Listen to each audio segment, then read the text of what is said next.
تقریباً عصر کا وقت تھا جب میں امام مالک کی درسگاہ میں پہنچا۔ عام طور پر امام مالک 2 وقت درس دیتے تھے، مسجد نبوی میں درسگاہ لگتی تھی۔ کبھی مدینے ہمارا آپ کا آمنا سامنا ہو تو انشاءاللہ بتا دیں گے کہ امام مالک کی درسگاہ کہاں لگتی تھی۔ خیر، امام شافعی فرماتے ہیں کہ میں عصر کے وقت پہنچا نماز کے بعد، امام مالک کا حال میں نے دیکھا تو اس وقت امام مالک کا ابتدائی زمانہ تھا، غربت کا زمانہ، سادہ لباس، سادہ انداز، لوگ پڑھ رہے تھے۔ میں بھی بیٹھ گیا۔ میں نے دیکھا کہ حضرت سیدنا سرکار امام مالک رضی اللہ تعالی عنہ سند کے ساتھ احادیث بیان کرتے، اور جو سند بھی بیان کرتے ہیں فرماتے ہیں کہ ان کے سند بیان کرنے کے انداز میں ڈر گیا، یعنی مجھ پر ہیبت طاری، اس لیے کہ وہ سند بیان کرتے تھے جس کا ترجمہ یہ ہے کہ حدیث روایت کی مجھ سے نافع نے، وہ روایت کرتے ہیں حضرت عبداللہ ابن عمر سے، وہ روایت کرتے ہیں اس قبر میں آرام کرنے والے رسول پاک صاحب العلاق صلی اللہ علیہ وسلم، نام نہیں لیتے تھے، باقاعدہ اشارہ کر کے فرماتے اس قبر میں آرام فرمانے والے رسول پاک صاحب العلاق سے روایت کرتے، فرماتے اس کے اس انداز سے مجھ پر ہیبت طاری، لیکن میں بیٹھ گیا۔ امام مالک نے احادیث سنانی شروع کی، ایک کے بعد دوسری، دوسری کے بعد تیسری۔ فرماتے ہیں کہ میں سب سنتا رہا غور سے، لیکن اتفاق ایسا کہ میرے پاس تو نہ کاغذ تھا نہ قلم، وہ تو اللہ نے راستے کا ایسا انتظام کر دیا کہ خیر و عافیت سے سرکار کا مہمان بن کے آ گیا۔ کاغذ قلم تھا نہیں اور احادیث اس کو یاد بھی کرنی تھی۔ فرماتے بے اختیار میرے ذہن میں آیا، زمین پر ایک تنکا پڑا ہوا تھا، لکڑی کا تنکا، میں نے اس تنکے کو اٹھایا، اپنے لعاب میں لگایا اور ہتھیلی پہ کچھ ایسے بار بار لعاب لگا کے ہتھیلی پہ لکھنے لگا۔ کہا کہ میں یہ سمجھ رہا تھا کہ امام مالک نے دیکھا نہیں، لیکن امام مالک کا بھی بڑا پن دیکھ لیا تھا، ظاہر نہیں ہونے دیا۔ امام مالک نے دیکھا کہ جب سب درس ختم ہوئی، مغرب کا وقت قریب آ گیا، درس ختم ہوا، لوگ چلے گئے، امام شافعی وہی بیٹھے رہے۔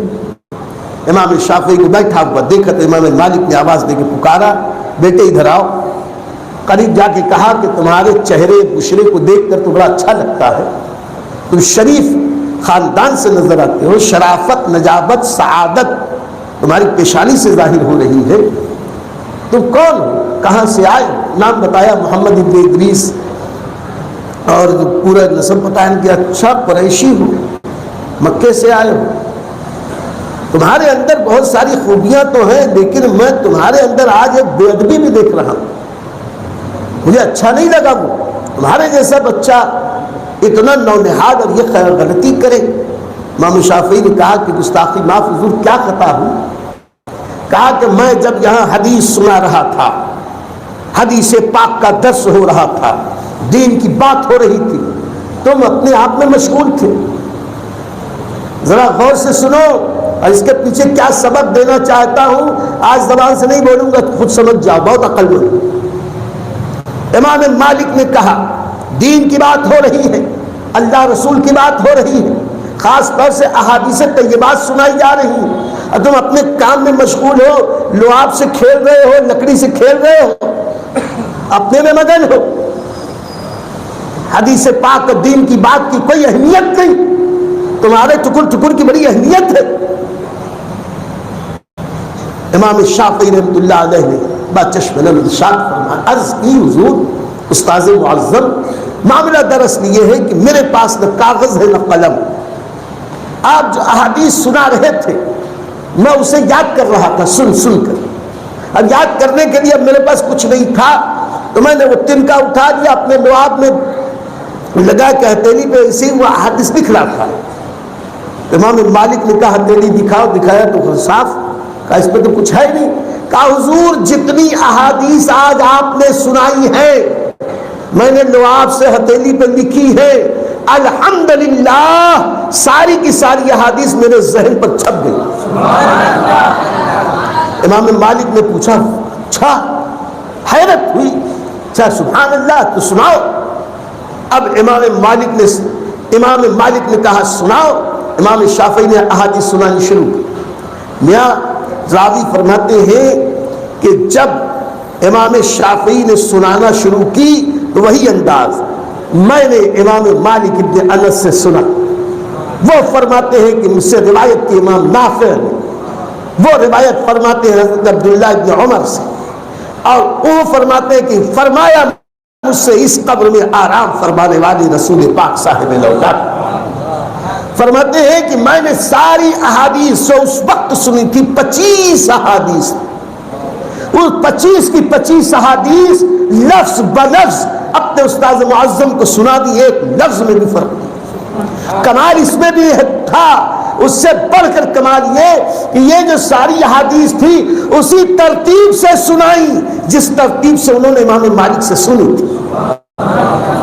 اس عادت بزور بازو نہیں، یہ انسان کے بس کی بات نہیں۔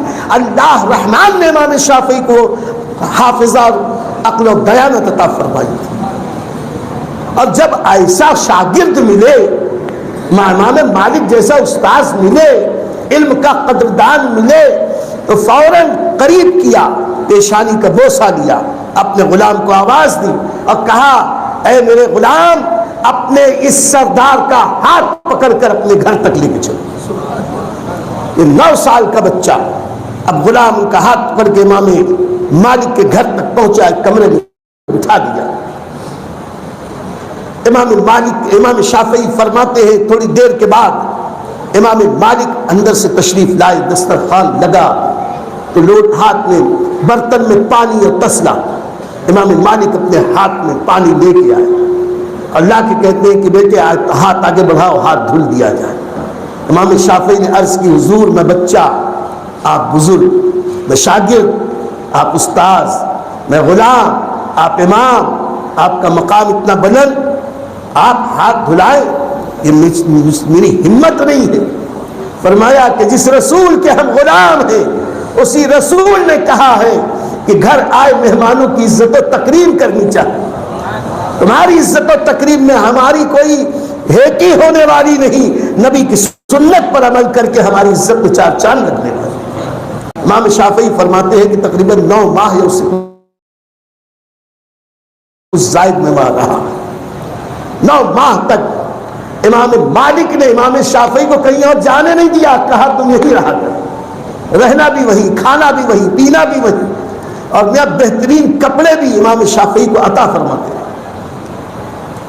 چند ماہ کے بعد اسی میں ایک بار ایسا بھی ہوا، شروع میں جب دوسرے روز آئے، بات آئی گئی تو چلتے چلے، پھر وقت ختم ہوگا ختم کر دے گا، آپ لوگ جب بولیں گے ختم کر دیں، بعد میں پھر کبھی انشاءاللہ۔ امام مالک کے نے جب فرمایا کہ کل درسگاہ میں آ جانا، امام شافعی پہنچ گئے۔ امام شافعی نے جب درسگاہ میں قدم رکھا تو امام مالک نے انہی سے کہا کہ تمہاری زبان دانی، تمہارا لہجہ، تمہارے الفاظ، تمہارے بولنے کا ڈھنگ اتنا پیارا ہے کہ آج سے موطا شریف تم ہی میری درسگاہ میں پڑھو۔ یہ درسگاہ کا طریقہ کہ ایک بچہ پڑھتا ہے، سب سنتے ہیں، استاد معظم سنتے ہیں، بعد میں اس پر اس کی تشریح وغیرہ کرتے ہیں۔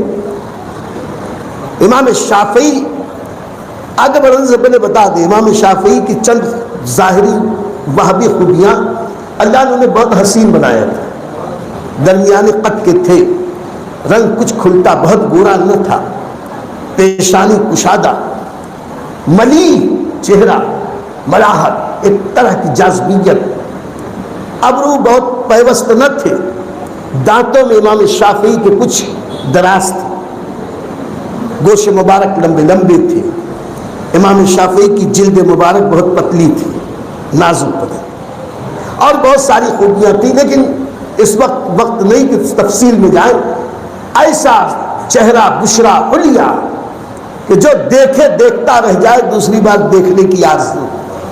اللہ نے خوبصورتی اتنی دی تھی، آواز اتنی پیاری کہ جب قرآن پڑھتے تھے اچھے قرآن پڑھنے والے بھی امام شافعی کی قرأت سن کے سر دھننے لگتے.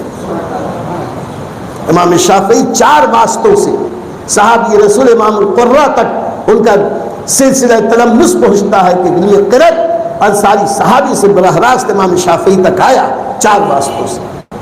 بہترین قاری، زبان دانی، لغت، کیا کہنے لغت دانی. امام شافعی تو علم لغت کے اتنے ماہر کہ لوگوں کی علم فقہ، علم حدیث، علم طب، بہترین حکیم تھے امام. بلکہ امام شافعی نے تو کہا جس شہر میں کوئی عالم نہ ہو اور کوئی حکیم نہ ہو اس شہر میں رہنا خطرے سے خالی ہے. کسی بھی شہر میں رہنا ہو تو پہلے یہ دیکھ لو یہاں کوئی عالم ربانی ہے کہ نہیں اور کوئی حکیم حاذق ہے کہ نہیں. اور آج تو کیا حکمت اور کیا علم، آج تو سب سے زیادہ گرا پڑا حال ہماری قوم کے سامنے علماء ہی کا ہے. رحم فرمائے اللہ ہماری قوم پر. امام شافعی نے فرمایا جس شہر میں عالم نہ ہو اور حکیم نہ ہو اس شہر میں رہنا خطرے سے خالی نہیں. امام شافعی خود بہترین حکیم و طبیب، شاعر بھی ایسے اگر ان کے سارے اشعار جمع کر لیے جائے تو بہترین دیوان تیار ہو جائے. ان کی علمی خدمات اپنی جگہ، تقوی، پرہیزگاری. ارے نماز پڑھنے کھڑے ہوتے تھے لوگ جب دیکھتے تھے تو کہتے تھے کہ امام شافعی جب نماز کے لیے کھڑے ہوتے ہیں ایسا لگتا ہے کہ کوئی بندہ سراپا عبودیت کا پیکر بن گیا. بندگی ان کے عزم سے ظاہر ہو. نماز پڑھتے تھے تو ان کے جیسے نماز پڑھنے والا کوئی، کلام کرتے تھے تو ان کے جیسا کلام کرنے والا کوئی. شیرین آواز، شیرین کلام، رفتار میں گفتار میں برہان، ایسی خوبیاں تھیں. انہی خوبیوں میں جو اچھی آواز، اچھا انداز، اچھی عربی دانی. امام مالک نے کہا کہ بیٹے آج سے موطا کسی سے حاصل کر لو. موطا یعنی حدیث کی میری لکھی ہوئی کتاب کسی سے حاصل کر لو اور اسی کو دیکھ دیکھ کے احادیث تم پڑھا کرو. امام شافعی رحمۃ اللہ تعالی علیہ جب حاضر ہوئے تو دیکھا کہ ان کے ہاتھ میں تو موطا شریف ہے ہی نہیں. امام مالک نے پوچھا کہ میں نے کہا تھا کہ تم حدیث شریف کی قرأت کیا کرو، تم کی کیا بات ہے؟ کہا حضور کروں گا. کہا موطا شریف کا حضور جو یاد ہے. امام مالک نے کہا کہ موطا تمہیں یاد ہے؟ کہا حضور یہاں آنے سے میں نے تیاری کر کے آیا. کہا اچھا سناؤ تو. اب امام مالک نے موطا شریف شروع کی تو جو شروع سے شروع کی ایک حدیث پڑھتے رک جاتے، دوسری حدیث پڑھتے رک جاتے، تیسری حدیث سناتے رک جاتے، چوتھی حدیث سناتے رک جاتے. امام مالک خوش ہو کے کہتے اور سناؤ اور سناؤ اور سناؤ. نیا مدینۃ الرسول کا سب سے بڑا عالم جن کے بارے میں نبی پاک صلی اللہ علیہ وسلم نے فرمایا کہ مدینے کا بڑا عالم وہ ہوگا کہ پورے دنیا اسلام سے لوگوں کے، جانوروں کے جگر سوکھ جائیں گے تاکہ کے پاس پہنچ کر علم سیکھیں. ایسا عالم دین اور وہ جو بارگاہ نبوت کا بڑا فیض یافتہ، وہ امام شافعی سے کہتے ہیں اور سناؤ اور سناؤ اور سناؤ. یہ تھا ذہانت کا عالم. سناتے رہے، پڑھتے رہے، پڑھاتے رہے تقریباً 9 ماہ یا کچھ کم و بیش. ایک دن امام شافعی رحمۃ اللہ تعالی علیہ فرماتے ہیں کہ میں ریاض الجنہ میں تھا. میں نے منبر شریف اور سرکار کے روضہ اطہر کے بیچ ایک صاحب کو نماز پڑھتے دیکھا. میں نے دیکھا تو ان کا چہرہ، بشرا، نماز کا انداز مجھے دیکھ کے اتنا اچھا لگا کہ دل ان کی طرف کھنچنے لگا. جب وہ نماز سے فارغ ہوئے تو میں نے قریب جا کے سلام کیا، ان سے بات چیت کی، ان سے پوچھنے لگا کہ آپ کون ہیں، کہاں سے آئے ہیں؟ تو کہا میں عراق سے آیا ہوں، کوفہ کا رہنے والا. آپ کا نام کیا ہے؟ انہوں نے نام بتایا. پوچھا کرتے کیا ہو؟ کہا میں محمد ابن حسن شیبانی، امام محمد کا شاگرد. کہا کون امام محمد؟ کہا وہ جو امام اعظم ابو حنیفہ کے دونوں عظیم ترین شاگردوں میں 2 میں کے دوسرے. امام ابو یوسف کے بعد امام محمد ہی کا نام ہے. کہا کہ کیسے محدث ہے؟ کہا علم حدیث میں ان کا کیا کہنا، علم فقہ میں، علم حدیث میں ان کا تو جواب نہیں ہے، وغیرہ وغیرہ جو کچھ بھی انہوں نے کہا. امام شافعی فرماتے ہیں اب میرے دل میں یہ امنگ پیدا ہوئی کہ مدینے میں جو کچھ حاصل کرنا تھا وہ تو ہو گیا. سنا ہے کہ عراق میں کوفے میں کوئی ہے تو چلو وہیں سے علم سیکھے، ان سے بھی احادیث سیکھے. ہم کہتے ہیں یہ پیشکش ہماری آپ کو کیسی لگی؟ کمنٹ باکس میں آپ ضرور ہمیں اپنے کمنٹ سے نوازیں، مثبت باتیں ہمیں عطا کریں. اگر ہم کہیں غلطی کریں تو اس سے بھی آپ ہمیں آگاہ کریں. جو ہمیشہ میں آپ کو یاد دلاتا ہوں، اب بھی آپ توجہ فرمائیں، نوازش ہوگی آپ معمار ملت چینل کو سبسکرائب کریں اور لائک کریں. لائک کرنے سے ناظرین یہ ہوتا ہے کہ یوٹیوب چینل اس کلپ کو، اس ویڈیو کو دوسرے ویورز تک فارورڈ کرتا ہے. تو لائک کریں گے تو ایک اچھی بات ہم دوسرے تک پہنچانے کا نیک کام کریں گے، اور معمار ملت چینل کو بھی گروتھ گزارش ہے سبسکرائب ضرور کریں اور لائک بھی ضرور کریں، اور ہو سکے تو شیئر بھی کریں. السلام علیکم ورحمۃ اللہ وبرکاتہ.